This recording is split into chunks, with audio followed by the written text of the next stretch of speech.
What is up, people? Motor Noob here. Hope you're having a good day today.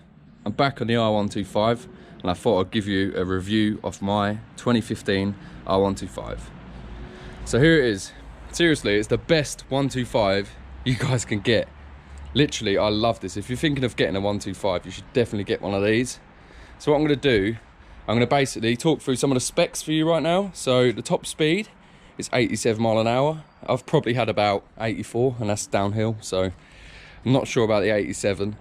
Probably possible, but I do weigh about 13 stone and I'm about 6 foot, so any of you smaller lads out there, you probably will hit 87. The fuel consumption, I don't really know the real specs, but I use unleaded 97 because that's what's recommended basically. A full tank's about 19 quid and it gives me about 270 miles.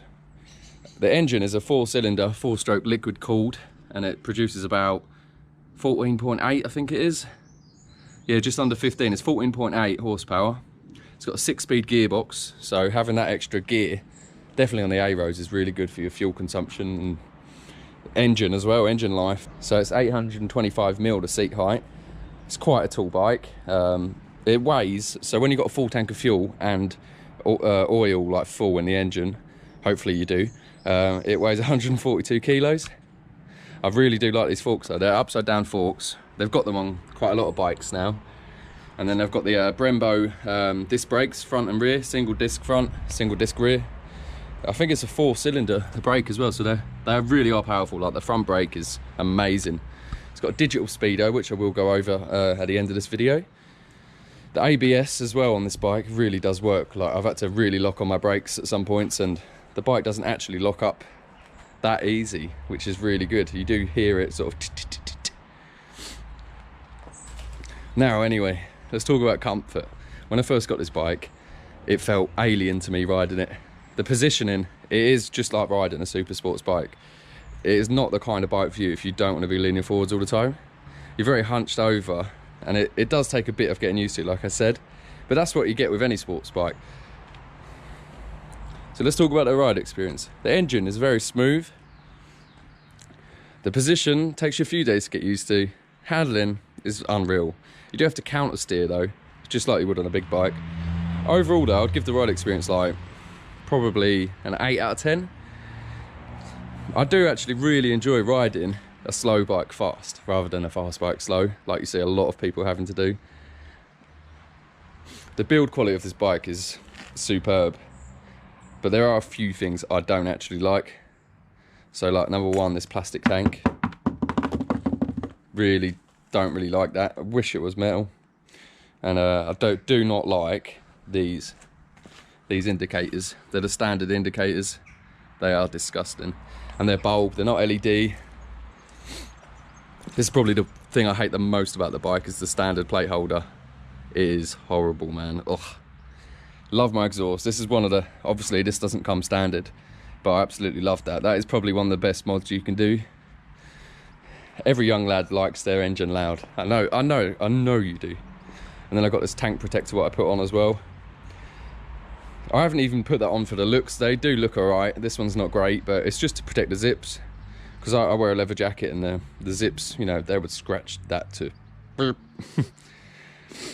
So anyway, what we'll do now, I'll show you the dash and the controls. So I'll turn it on. You see it all sort of warms up for you. Shows you what gear you're in there, neutral. Tells you that the ABS is working correctly. It goes off at, I think it's about 10 mile an hour, 15 mile an hour. You got your fuel gauge. You got a odometer, well, mileage. You got your time, your speed, revs. And then if you look here, you've actually got an info button. So when you press this, down here it's showing average speed, which is 19. And then you've got your distance till service, your consumption average, 99.9. Don't know what that one is. Trip time, so how long I've rode for, 5 minutes just then. And then we've got our temperature as well. Obviously there are other things like an engine warning light and stuff, but hopefully they're not on your bike. Controls, we've got low beam, we've got high beam. So once the bike is actually on, let's turn the bike on quick. There we go. So it does tell you when you're on high beam there. The blue light indicates it. We've got our left indicator, and it will tell you here. Let's just turn it off. So we've got our indicator there. Right indicator. This is our flashlight, like passing light, which does indicate for you here. So this is that info button I was just pressing. This is your emergency cutoff, and this is your start button. Obviously, throttle, front brake, clutch, gears, and rear brake. So this is where I put the mount for my one, where I've got that really cool position like this kind of thing. I really do like it. I have to fold my mirrors in every time I bring this in and out of the garden, which is a bit of a pain. So what I actually did notice is when you first turn it on, it shows you all the other lights. So these are, let's do that again. That is your fuel light, and then the second one down is the engine management. I'll have to do it again. The second one down, engine management. And then this side, it shows you all of those.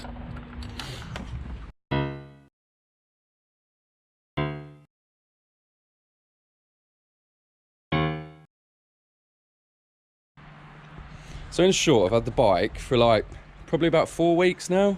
I've done over 1,000 miles since owning it. Its top speed is probably 85 mile an hour. It would do 270 miles in a full tank. I really do love the look of it. Apart from the L plates I've had to bloody slap on it. They look awful, especially the rear one. Well, both of them.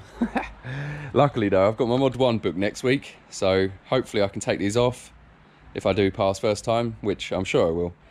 It's really light, really nimble, it handles very well, and it is just as comfortable as any other super sport bike. Definitely got a big bike feel. If you actually look at the dimensions of this and an R6, there isn't much difference. And another thing, the acceleration is actually really good for a 4-stroke 125. It's a big difference compared to like the Chinese bikes. You do really feel the difference. And overall, I would give this bike a 9 out of 10. Thank you so much for watching my videos, guys. Please don't forget to like and subscribe. I've got a lot more footage coming out. I've got my Mod 1 and Mod 2 this month. Getting a big bike the next month. If you feel like I've missed anything out on this bike, please let me know and I will cover it on another video for you.